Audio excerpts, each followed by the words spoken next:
Hello guys, in this video I'm going to show you how to set dark mode on the Slack app.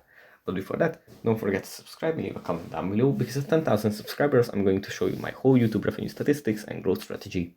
So without further ado, let's just jump right into it. First we have to open up the Slack app. And here it opens up in the home menu where we have our channels and direct messages and teammates. From here we have to go into the top right corner, then tap on preferences, and then in the look and feel section we find dark mode. If we tap on this, we can select from the three choices either system default, off, or on.